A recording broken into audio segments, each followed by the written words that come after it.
Alors la première chose, c'est arriver à situer la perturbation actuelle dans le temps long. Par exemple, sur la composition atmosphérique, on la mesure dans l'atmosphère depuis 1957. On voit cette augmentation forte de la teneur en dioxyde de carbone.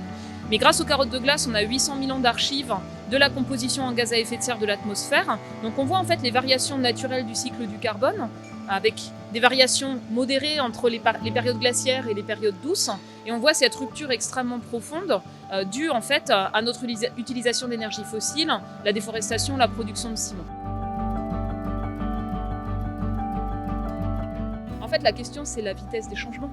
Donc, à l'échelle géologique, il y a eu des évolutions de la teneur en gaz à effet de serre dans l'atmosphère. On avait par exemple autour de 2000 parties par million, il y a environ 60 millions d'années, une période de climat très chaud, pas de calotte de glace, un niveau des mers très élevé, un climat complètement différent.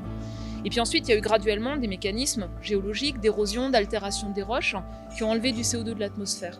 Il y a environ 3 millions d'années, le Pliocène moyen, on avait une teneur en dioxyde de carbone dans l'atmosphère assez proche du niveau actuel, 400 parties par million. Et on sait que le climat était entre 1,5 et 3,5 degrés plus chaud que le climat pré-industriel. Et on sait aussi que le niveau moyen des océans était plus élevé de l'ordre de 10 à 20 mètres.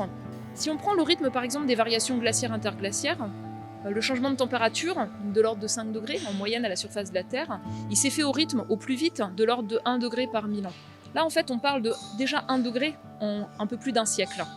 Et de plusieurs degrés dans le siècle à venir si on n'agit pas sur la maîtrise des émissions de gaz à effet de serre. Et pourquoi est-ce que la vitesse elle est importante ? La vitesse elle est importante sur les capacités d'adaptation des écosystèmes. C'est un terme valise qui décrit des choses très différentes. On peut distinguer en gros deux grandes catégories d'actions. Une première catégorie d'actions qui vise à enlever du CO2 de l'atmosphère et le stocker de manière durable. Et après, l'autre volet, c'est modifier volontairement le bilan d'énergie de la Terre en agissant sur le rayonnement solaire réfléchi. Donc par exemple, en agissant sur la couleur des structures humaines au sol, en agissant sur les propriétés des surfaces cultivées, ou en injectant dans l'atmosphère des particules ou des miroirs ou toute forme qu'on peut imaginer. Si on commence à vouloir masquer l'effet du réchauffement climatique par ces options-là, et qu'on continue à injecter des gaz à effet de serre, ça veut dire qu'il faudra continuer à le faire non-stop, sans fin. Parce que ces particules, elles restent seulement quelques années dans l'atmosphère, alors que le dioxyde de carbone, il a une durée de vie très longue.